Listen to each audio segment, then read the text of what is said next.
आज की वीडियो में हम डिस्कस करेंगे पोस्ट कलोनियलिज्म थ्योरी। पोस्ट का मतलब है आफ्टर यानी बाद। कलोनियलिज्म के बाद का जो पीरियड है, कलोनियलिज्म के बाद का जो प्रोसेस है, उसे पोस्ट कलोनियलिज्म में स्टडी किया जाता है कि किस तरह कलोनियल पावर्स ने थर्ड वर्ल्ड कंट्रीज़ पर हुकूमत की और उन्हें एक्सप्लॉइट किया। थर्ड वर्ल्ड एक ऐसी टर्म है जो कोल्ड वॉर के दौरान इमर्ज हुई। थर्ड वर्ल्ड कंट्रीज़ वो हैं जिन्होंने कोल्ड वॉर में पार्टिसिपेट नहीं किया था।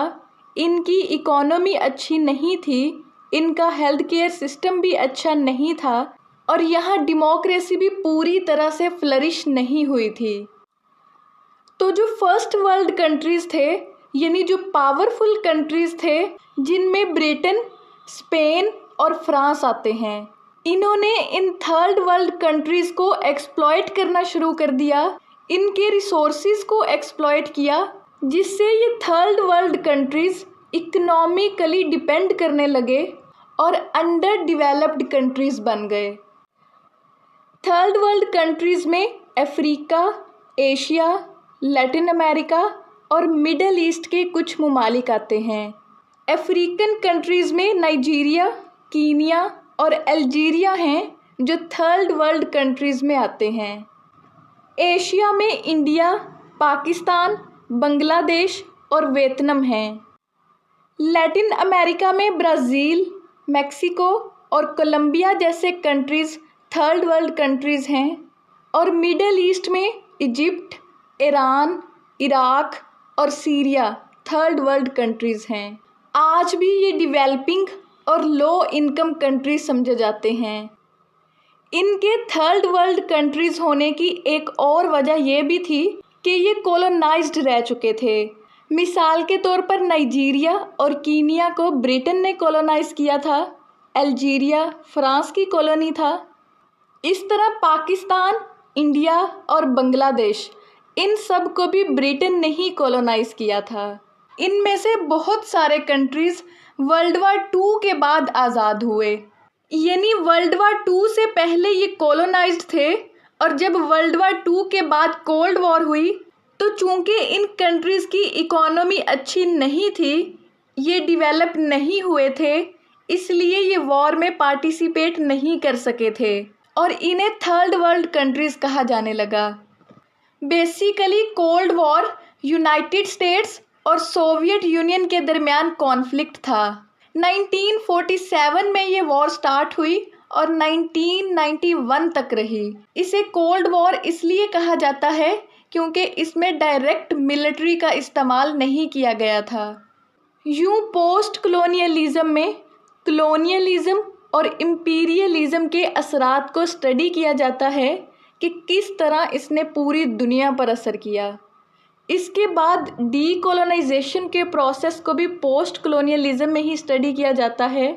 तो सबसे पहले हम इन टर्म्स को डिस्कस कर लेते हैं कि कलोनियलिज्म और इम्पीरियलिज्म हैं क्या। कलोनियलिज्म एक ऐसा प्रोसेस है जिसमें पावरफुल कंट्रीज़ डिफरेंट कॉलोनीज़ बनाते हैं, अपनी पावर और इन्फ्लुएंस को बढ़ाने के लिए वीकर कंट्रीज़ पर कंट्रोल इस्टेब्लिश करते हैं। जिस लैंड को इन्होंने कॉलोनाइज किया होता है वहाँ जाकर सेटल हो जाते हैं और उन्हें एक्सप्लॉइट करते हैं, उनके रिसोर्सेज को एक्सप्लॉइट करते हैं। जैसे ब्रिटेन ने इंडिया को कॉलोनाइज किया, इंडिया में अपना रूल इस्टेब्लिश किया और उन्हें एक्सप्लॉइट किया।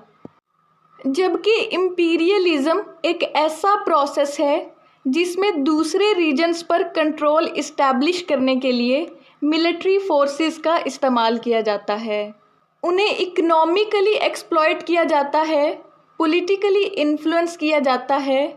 जैसा कि ब्रिटेन ने पूरी दुनिया में ना सिर्फ डिफरेंट कॉलोनीज़ बनाई बल्कि मिलिट्री फोर्सेस का इस्तेमाल करते हुए भी बहुत सारी टेरिटरीज़ पर अपनी हुकूमत जमाई। फिर भी अगर आपको कलोनियलिज्म और इम्पीरियलिज्म के बारे में डिटेल से जानना है तो इस पे मैं ऑलरेडी वीडियो बना चुकी हूँ, आप वो भी देख सकते हैं। चलिए टॉपिक की तरफ वापस आते हैं और पोस्ट कलोनियलिज्म की कुछ कैरेक्टरिस्टिक्स डिस्कस करते हैं। पोस्ट कलोनियलिज्म एक ऐसी मूवमेंट है जिसने कलोनियल पावर्स की रियलिटी को चैलेंज किया, कलोनियल पावर्स की रियलिटी को रिवील किया और उसे क्रिटिसाइज किया। और जो पोस्ट कलोनियल राइटर्स हैं उन्होंने कलोनियल पावर्स की रियलिटी को सिर्फ रिवील ही नहीं किया बल्कि हिस्ट्री को रीराइट किया, हिस्ट्री को दोबारा से लिखा। उन्होंने कलोनियल पावर्स के लिखे हुए हिस्टोरिकल नैरेटिव्स को चैलेंज किया। इसका मतलब ये है कि जो कॉलोनाइजर्स ने हिस्ट्री क्रिएट की थी, कॉलोनाइजर्स हैं कब्ज़ा करने वाले और कॉलोनाइज्ड वो लोग हैं जिन पर कब्ज़ा किया गया हो। तो जो कॉलोनाइजर्स ने हिस्ट्री क्रिएट की थी वो ये थी कि हम सिविलाइज्ड हैं और ये कॉलोनाइज्ड लोग अनसिविलाइज्ड हैं, हम इन्हें सिविलाइजेशन सिखाने आए हैं। तो पोस्ट कलोनियल राइटर्स ने इन मेटा नैरेटिव्स को काउंटर किया और कहा कि ये लोग तो सिर्फ सिक्के का एक पहलू दिखा रहे हैं, कॉलोनाइज्ड लोगों के पर्सपेक्टिव्स को तो कहीं ऐड ही नहीं किया गया, कॉलोनाइज्ड लोगों पर क्या गुजरी ये तो कहीं दिखाया ही नहीं गया। इस तरह पोस्ट कलोनियल राइटर्स ने हिस्ट्री को रीराइट किया और काउंटर नैरेटिव्स बयान किए। पोस्ट कलोनियल राइटर्स ने आइडेंटिटी पर फोकस किया कि किस तरह कलोनियलिज्म ने कल्चर और कल्चरल आइडेंटिटी पर असर किया है, क्योंकि कॉलोनाइजर्स ने सिर्फ कब्ज़ा ही नहीं किया था बल्कि अपनी लैंग्वेज और अपना कल्चर भी इम्पोज किया था। और जब दो कल्चर्स आपस में मिलते हैं, यानी जब दो कल्चर्स का इंटरेक्शन होता है तो मिक्स्ड आइडेंटिटीज़ क्रिएट होती हैं। फिर पोस्ट कलोनियल राइटर्स इकोनॉमिक और पॉलिटिकल इन्फ्लुएंस को भी हाईलाइट करते हैं कि किस तरह कॉलोनाइजर्स ने इकोनॉमिकली भी कॉलोनाइज्ड लोगों को एक्सप्लॉइट किया, रिसोर्सेज को एक्सप्लॉइट किया और पॉलिटिकल डोमिनेंस भी हासिल की। व्यूअर्स, चलिए अब कुछ पोस्ट कलोनियल राइटर्स की बात करते हैं और उनकी टर्म्स को डिस्कस करते हैं, जिनमें सबसे पहले है एडवर्ड सईद। एडवर्ड सईद एक पैलेस्टीनियन अमेरिकन स्कॉलर और लिटरेरी क्रिटिक हैं जिन्होंने कलोनियलिज्म, इम्पीरियलिज्म और नेशनलिज्म पर लिखा। इनका सबसे फेमस वर्क है ओरिएंटलिज्म जो 1978 में पब्लिश हुआ। सईद ने देखा कि वेस्टर्न लिटरेचर और कल्चर ने ईस्ट के लोगों को इन्फीरियर पोर्ट्रेट किया है कि ईस्ट के लोग इन्फीरियर, बैकवर्ड और एग्जॉटिक हैं।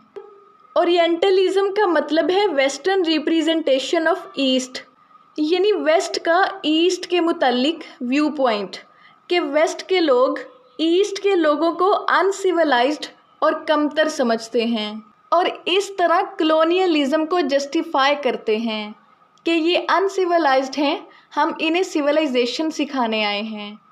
ईस्ट के लोगों को अदर कहते हैं कि ये अदर हैं और अपने साथ सेल्फ का कॉन्सेप्ट एसोसिएट करते हैं।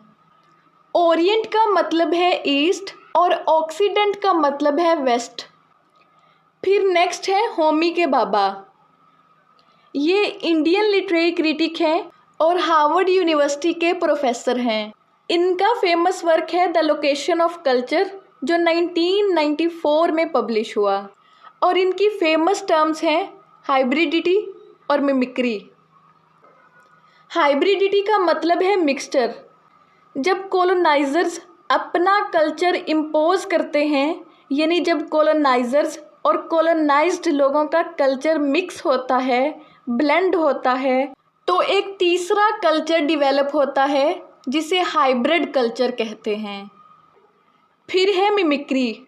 जब कॉलोनाइज्ड लोग अपने कॉलोनाइजर्स की लैंग्वेज, कस्टम्स और बिहेवियर्स को इमिटेट करते हैं, यानी कॉपी करते हैं, उनकी नकल करते हैं, तो इस प्रोसेस को मिमिक्री कहते हैं।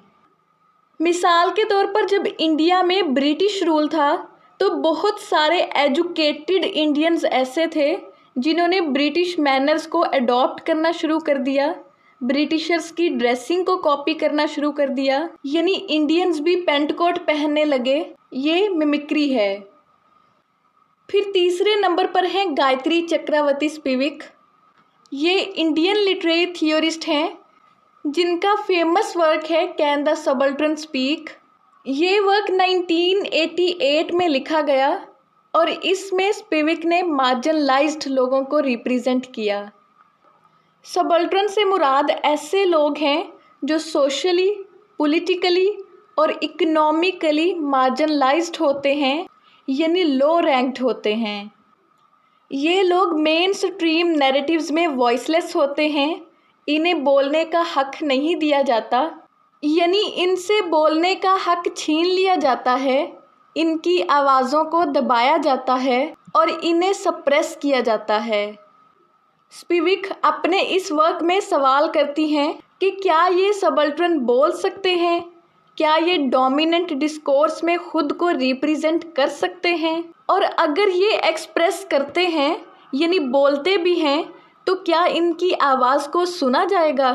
स्पिवक कहती है कि नहीं, इनकी आवाज़ सुनी ही नहीं जाती क्योंकि ये सोसाइटी के पावरलेस लोग होते हैं, इन्हें किसी किस्म की पावर नहीं दी जाती, इस तरह ये खुद को रिप्रेजेंट नहीं कर पाते, इनकी कोई आइडियोलॉजी नहीं होती।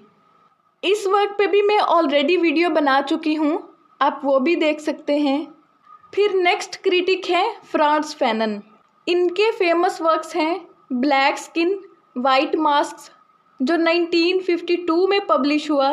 फिर है द रेचिड ऑफ द अर्थ जो 1961 में पब्लिश हुआ। इनकी फेमस टर्म्स हैं डीकोलोनाइजेशन और डबल कॉन्शियसनेस। डीकोलोनाइजेशन एक ऐसा प्रोसेस है जिसमें कॉलोनी आज़ादी हासिल करने की कोशिश करती है, इंडिपेंडेंट होने के लिए स्ट्रगल करती है, कॉलोनाइजर्स के कंट्रोल से आज़ादी हासिल करती है, पॉलिटिकली और साइकोलॉजिकली खुद को फ्री करती है, कॉलोनाइजर्स के चुंगल से खुद को आज़ाद करवाते हैं।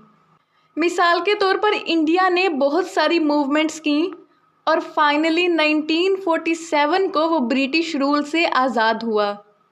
डबल कॉन्शियसनेस वो इंटरनल कॉन्फ्लिक्ट है जो कॉलोनाइज्ड लोग एक्सपीरियंस करते हैं। वो खुद को कॉलोनाइजर्स की नज़र से देखते हैं कि कॉलोनाइजर्स उनके बारे में क्या सोचते हैं, उन्हें कैसे देखते हैं। यूँ वो डबल माइंडेड हो जाते हैं, यानी डबल कॉन्शियस होते हैं। फिर है चिन्वा एचबी। इनके वर्क्स अफ्रीकन सोसाइटीज़ की कॉम्प्लेक्सिटीज़ को हाईलाइट करते हैं। इन्होंने कॉलोनियल नैरेटिव्स को काउंटर किया कि किस तरह कॉलोनियल लिटरेचर में अफ्रीकन्स के रिलेटेड बहुत ही नेगेटिव स्टीरियोटाइप्स क्रिएट किए गए हैं। व्यूअर्स, आज की वीडियो में बस इतना ही। इसके नोट्स भी आपको मिल जाएंगे, लिंक डिस्क्रिप्शन बॉक्स में दे दिया जाएगा। उम्मीद करती हूँ आपको ये वीडियो अच्छी लगी होगी। Thank you so much for watching.